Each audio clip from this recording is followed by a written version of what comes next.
2 earthquakes, 39 seconds apart. Doesn't sound like much, but in earthquake terms, that's enough time for the ground to break twice. By the time the shaking stopped, over 250 buildings were rubble, and the number of people missing is still climbing. Here's what actually happened in Venezuela on June 24, 2026. 6:04 p.m. A magnitude 7.2 earthquake hits near Yumare, about 100 miles west of Caracas. 39 seconds later, before anyone can even process it, a second one hits. Bigger, magnitude 7.5. Scientists call this a doublet. One rupture triggers the next, like a domino that was already leaning. It was the strongest earthquake to hit Venezuela in over a century, and the reason is written into the ground itself. Quick refresher. An earthquake happens when 2 blocks of rock pressed together along a crack in the Earth's crust called a fault suddenly slip past each other. All that built-up pressure releases at once, sending shock waves through the ground. That's the shaking you feel. Venezuela sits on a slow-motion collision between the Caribbean and South American tectonic plates, grinding along a system of faults called the Boconó Fault. For decades, that fault held tension, like a rubber band stretched a little further every year.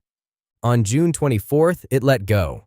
The first rupture shoved enough stress onto a neighboring fault that seconds later it broke too, part of why the shaking was so violent. The U.S. Geological Survey flagged it instantly with a red alert, their highest warning level. They were right, but what happened next wasn't about geology anymore. In Caracas and La Guaira, buildings that had stood for decades came down in seconds. Families dug through rubble by hand. Equipment couldn't get there fast enough. It got harder from there. Venezuela has one of the most restricted internets in the world.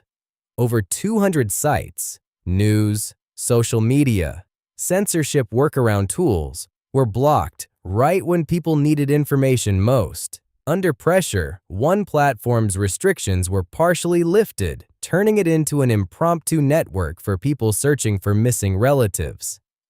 5 days in, over 1,700 dead, 5,000 injured, 12,000 displaced. The United Nations had already ordered 10,000 body bags, expecting the number to rise. Nearly 700,000 children were among the 1.8 million needing emergency help. Yet days later, rescue teams were still pulling people out alive. Here's the part that makes this stranger. Right after the second quake, a tsunami alert went out across the Caribbean. Ships were warned. Coastal towns braced for a wave. Then, almost as fast as it appeared, the alert was canceled. No wave ever came. Have you ever felt an earthquake? Comment where you were and what you did. The disaster didn't stay inside Venezuela's borders. The shaking was felt as far away as Puerto Rico and the Dominican Republic. Satellite images later revealed the true scale, showing damage across more than 58,000 buildings nationwide, far more than rescue teams on the ground could see from street level alone. Help arrived fast. The U.S. pledged $150 million and sent elite search and rescue teams. Mexico sent its own crews. The United Nations scaled up food, water, shelter, and support for displaced families. Here's what ties it all together. A 39-second geological event exposed everything about the systems around it, which buildings were built to code, which governments could move fast, which information networks actually worked.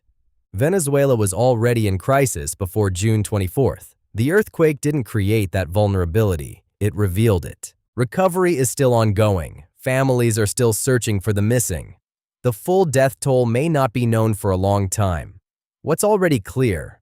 This is one of the deadliest disasters Venezuela has faced in modern history. If you like this video and want to watch stories like this, subscribe and click the like button.